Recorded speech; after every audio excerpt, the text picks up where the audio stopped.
Hello, everybody, and welcome back to another episode of the Sheer Strikes podcast. My name is Eric Sheer, and we have a lot to talk about. A lot has happened with the Lightning since I was last able to do one of these. School's been super busy for me, but so have the Lightning. The Lightning have been a very busy team. So let's start off with this one. All right. So on Monday, the 25th, the two-time Stanley Cup champion traveled to the nation's capital and visited the White House for the first time in franchise history. They obviously won the cup in 2004, as well as in 2020 and 2021. And they were not able to visit in 2004 because of the lockout. They didn't go. And also in 2020 and 2021, obviously they couldn't go because of COVID. So this was the first time in franchise history, and it meant a lot to the boys. It really did. Steven Stamkos, obviously the captain of the Tampa Bay Lightning, was asked to give a speech at the White House, but he politely declined and said that he wanted Ryan McDonagh to do it because he's an American. That's super classy. That shows a lot about excuse me. That shows a lot about the leaders on this team and what they have and how gifted our organization is with that type of thing. So but here's a couple pictures that the Lightning posted on their social media. This is obviously them and pretty much the whole front office. I mean, we've got the Vinnick family right there in the front. Obviously, Stammer next to the president with Hedman on the other side. We've got Julian Brisebois. We've got the goalie coaches. We've got assistant coaches. We've got head coaches. We've got equipment managers. Huge, big deal. And it was nice. Obviously, guys like Gord, guys like Coleman, guys like Goodrow, they weren't there. Obviously, they have games going on too. At that point, they're on other teams, so that there's that. But we were able to have Braden Coburn, who was a part of the first Cup run. We were able to have Curtis McElhaney, who was part of both Cup runs, as well as you'll see him in the back. Matthew Joseph was there. Very happy for Matty Joe. He's doing phenomenal in Ottawa. So thrilled for him. But here's Ross the Boss Colton on the left, Cal Foote in the middle, and Matty Joseph on the right. They're obviously a super close bunch. I mean, as anyone would be. You win 2 championships in a row with this team. It's pretty cool. But so then we've got Patty Maroon. This is not the Big Rig's first time to the White House. He came with St. Louis when he won his first of 3 in a row. Obviously he's got the 2 Tampa Bay rings on in this picture, but he was here for 2. He was here for he was here for the one with St. Louis. So not his first rodeo, but there's the man in charge behind the bench, Mr. John Cooper, with his 2 Stanley Cup rings and the Stanley Cup.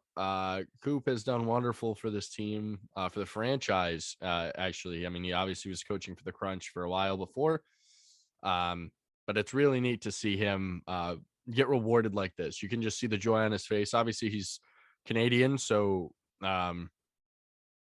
to see him this happy for a country that's not really his. I mean, he probably spends a lot more time in this one than he does in Canada because of the season, but nonetheless, that's still really cool. So then here's just another picture of the guys. This is before President Joe Biden came out.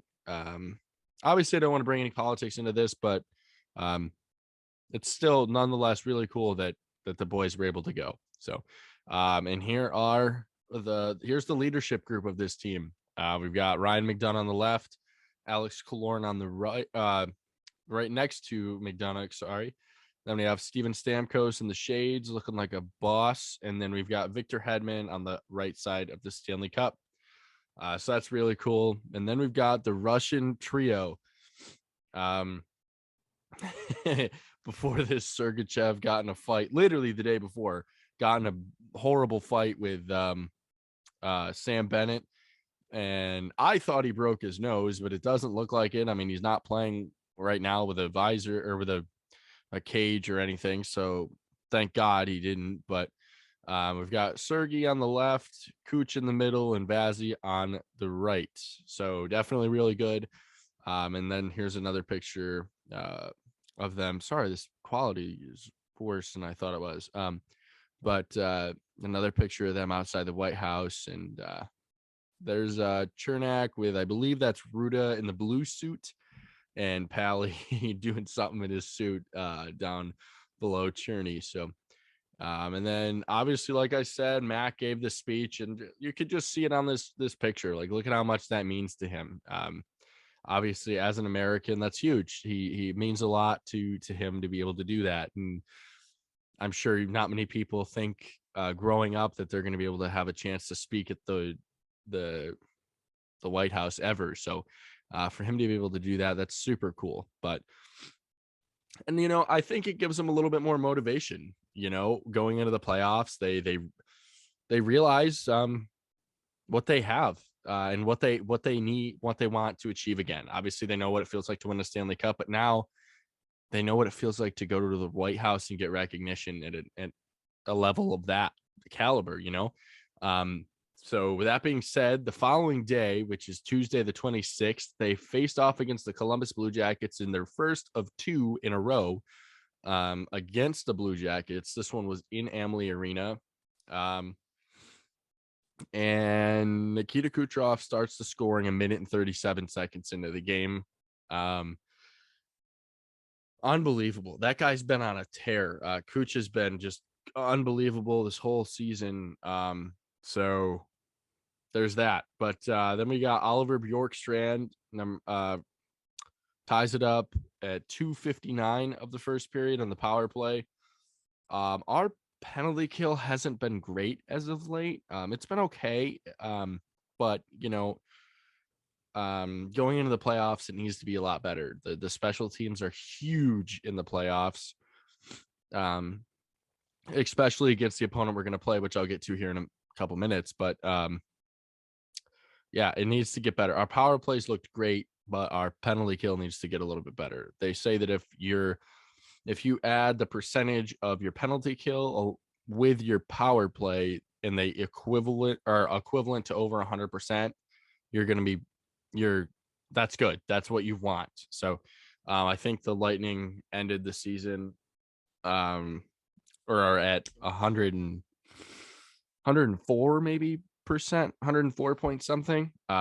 Anyway, so Steven Stamkos gets his 38th of the season on the power play, like I said, red hot.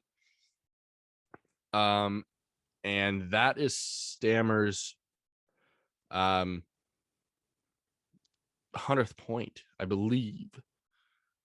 I believe that's what it was. But either way, second period rolls around and he scores again. So Stammer during this game broke 100 points, and then Pally scores in the third period. Kucherov had a point in every goal. So he scored the first one. He scored the first, assisted Stammer's first, assisted Stammer's second, and assisted Pally's first. The boys won the game 4-1. Incredible. We played so good. And so, yeah, there's that for us. And then on the 28th, we traveled to Columbus to play them. Things didn't look as good. Jacob Voracek scores at 16:03 of the first period. So we're down going into the second period. That's okay. It is what it is. You can't expect to win every game. But then Kucherov scores in the second period at 10:15 on the power play. That was his 8th game in a row where he scores a goal. That is a franchise tying record Unbelievable. And then we have Cole Sillinger, who throws Columbus up 2-1, 10:47. So literally just tied it, and they came right back and immediately scored. So obviously a bit deflating for us, but Elliott was in net for this game. May I add you? He played well, but the rest of the team didn't look good. So third period, Roslovic scores 15 seconds into the period. That's deflating. And then Oliver Bjorkstrand scores again at 9. Well, not again in the game, but again against us at 9:05. And I swear to God, the guy scores every time we play him. And, I saw something, I don't know if it was on Twitter or Instagram, but someone's like, we gotta make a trade for him. I mean, he scores on us every time. And I'm like, it's not a bad idea, but we can't afford that. We can't afford anybody. So we're barely affording the team we have. So but then we got Corey Perry scores on the power play with it's 16:54 of the third period. That is huge for us. Perry has not scored in a while. And for him to be able to get one late in the season to boost his confidence, massive going into the playoffs. And then Peak scores at 18:09 in the empty net. So Merzlikins played unbelievable in that game. We had 27 shots, but they were all high quality shots. So it is what it is. We couldn't win a face-off to save our life. But other than that, we played pretty well. And excuse me. And then the Lightning played the Islanders the following day, the 29th. And this game Bazzi played in. And if he wins it, he ties Sergei Bobrovsky of the Florida Panthers for the most wins, tied for the most wins of the season for a goalie. If he achieves that, that would be his fifth year in a row where he's either the sole leader in wins or tied. And so first period, Pageau scores 32 seconds into the game. Super frustrating. Again, we give up an early goal.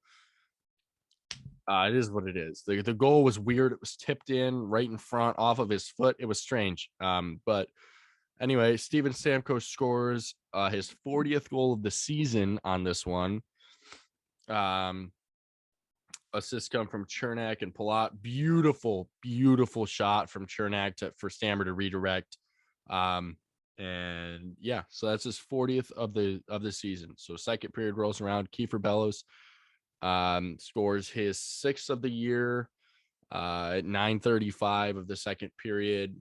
That was also a weird goal. All of them have been. They have in this game, the 4 that they did score on us were fairly odd. But Josh Bailey scores his 14th of the year at 18:48 on the power play. So again, our penalty kill has not been good. But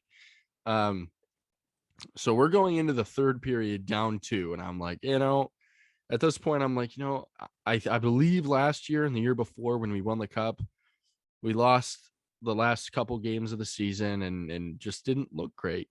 And we didn't. I mean, the second period was better than the first, so those 2 goals were kind of frustrating to let in there. But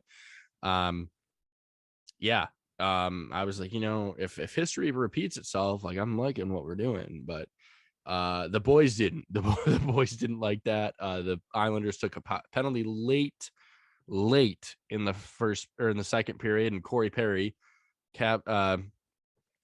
scores again in back-to-back games on the power play. Again, red hot power play for us.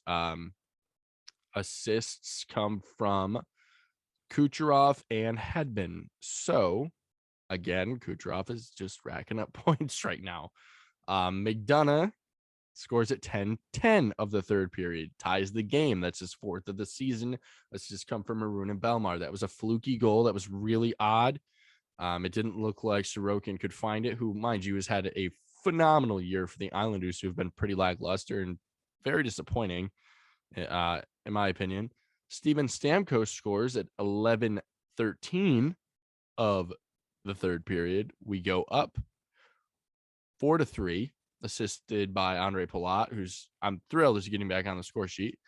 And at 17:50, Steven Stamkos caps off the game with a hat trick. That's his 42nd of the year. Assists come from Palat and Kucherov. That's a good line. That is a good line right now. They look good. And this whole game was without Braden Point, too. Let's throw that out there, okay?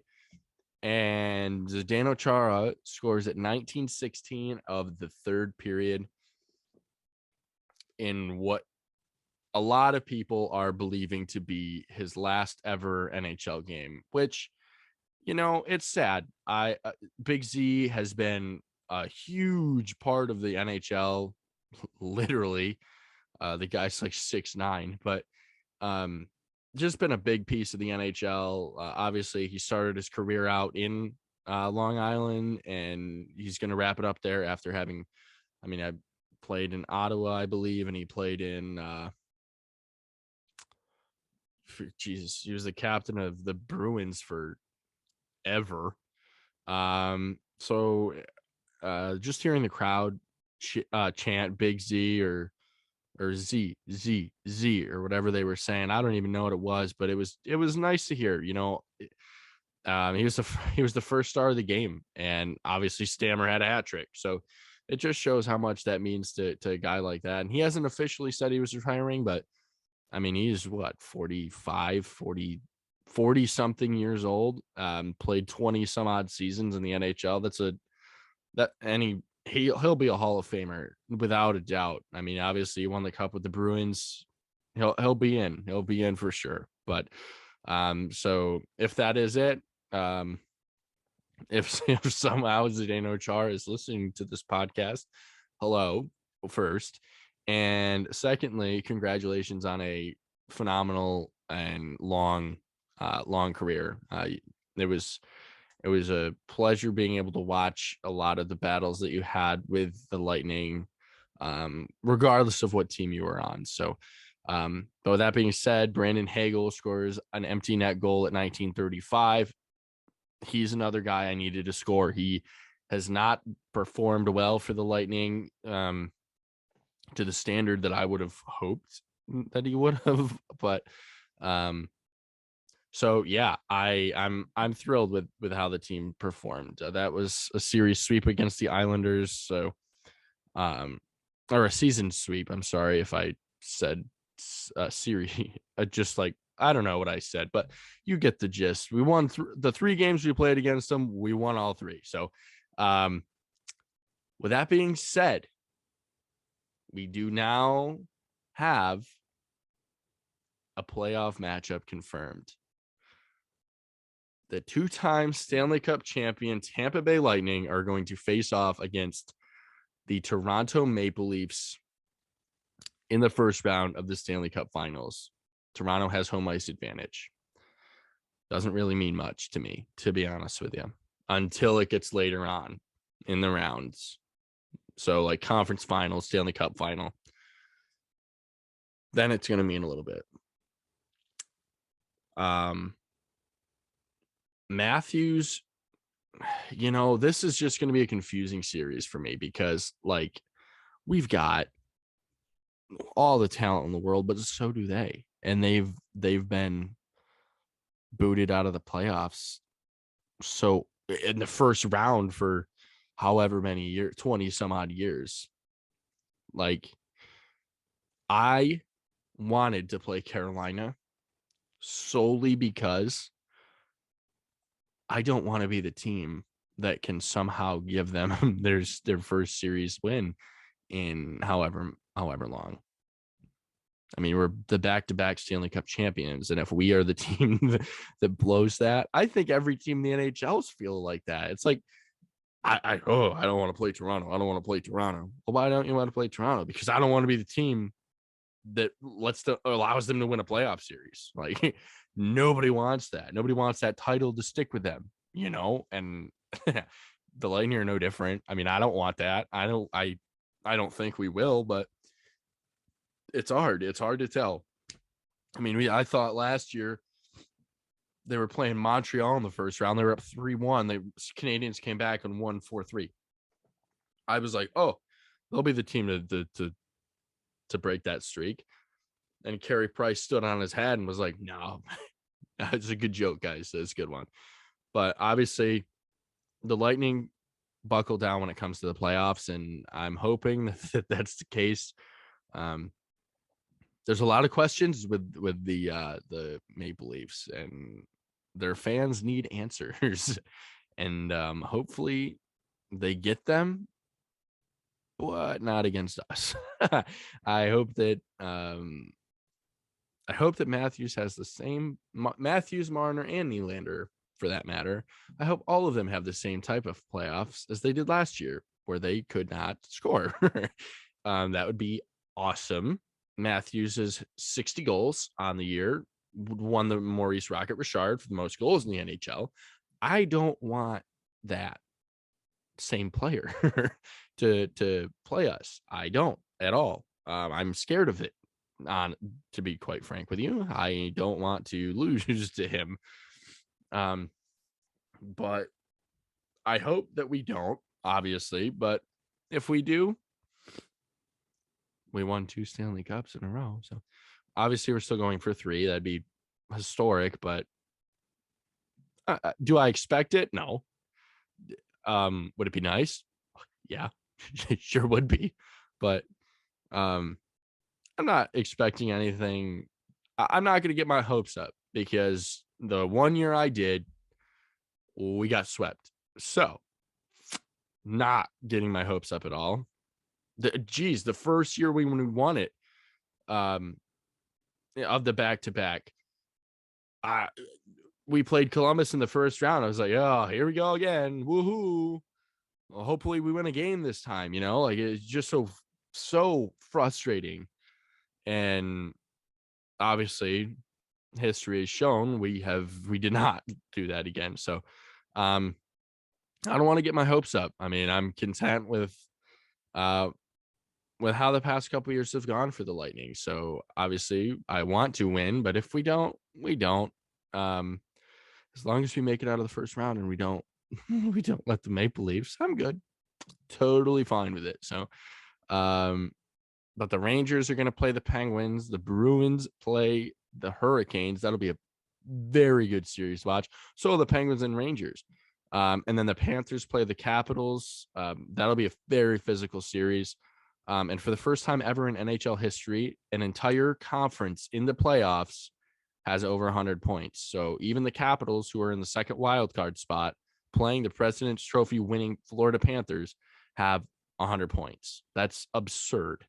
The playoff picture in the East is just going to be so much fun to watch all the way through. But Western Conference, we got the Flames against the Stars. We got the Blues against the Wild. That'll be a phenomenal series. I'm pumped to watch that. We have the Oilers against the Kings and the Avs against the Predators. That series won't take long. The Predators are without Juuse Saros. That's not going to take long. The Oilers, I don't know. I genuinely have no idea who wins that series. The Blues and Wild. I really think the Blues could go on a huge run in the playoffs, so I'm more biased towards the Blues. And the Flames, I think, beat the Stars, and I want them to because of Blake Coleman. So as for the Panthers Capitals, I think the Panthers win it. Bruins Hurricanes, I'd love the Bruins to win it. I don't think they do, but Rangers Penguins, I'd love it if the Rangers did, because obviously Barclay Goodrow plays for them, but I think the Penguins take it, honestly. So with that being said, game 1 of the Stanley Cup Finals for the Tampa Bay Lightning against the Toronto Maple Leafs in Scotiabank Arena is Monday night, May 2nd at 7:30. Game 2 is Wednesday, Scotiabank Arena at 7:30. Then the boys come home for games 3 and 4 on Friday the 6th and Sunday the 8th. Friday is at 7:30. Sunday is at 7. And then games 5, 6, and 7, the times are to be determined, but the days are the 10th, the 12th, and the 14th. I'm nervous, but I'm so excited. Playoff hockey is the best time of the year. The boys can do it again. I have all the faith in them, but I don't want to get my hopes up. But it's hard not to. So, with that being said, there is one more thing I do want to say. I have something in the works for the future, and I'm not going to really go into too much detail, but it is something that is near and dear to my heart, and I hope that everything in this plan comes into fruition. It will be local for anybody that is not listening locally, and I am from upstate New York, so it will be fairly local, but if it comes into fruition, I will be sharing it everywhere on every social media platform that I have, that I do through Sheer Strikes. I'll be doing, my family will share it, my friends, and but that won't be for a little bit until we get that out there. But I just want to say that there is pretty large plans in the future for this podcast. That's something very near and dear to my heart, and so hopefully things come full circle for me. But and I also have another announcement that I believe that we have some merch available. Just kidding. We definitely have some merch available. Obviously, I'm wearing some right now. I've got the winter beanie on, super comfortable. The quality of everything is very, very good. And then right here we've got the Sheer Strikes podcast blue hoodie. There's a dark heather gray option, I believe it's called. We've got shirts. We've got crew necks. There's a bunch of stuff. At the end of this video, you're going to see the outro, which will have all the information that you need. And please share it with your friends and family. I am trying to grow the brand, and as well as trying to grow myself as a college student, majoring in broadcasting. So if you could share it, that would be wonderful. If not, there is like I said, there's something in the future that I would like everybody's support as much as possible. So, well, with that being said, I hope you all have a wonderful, wonderful day. And it's playoff hockey, baby. It is playoff hockey. So just got one more thing to say. Let's go Bolts. Woo!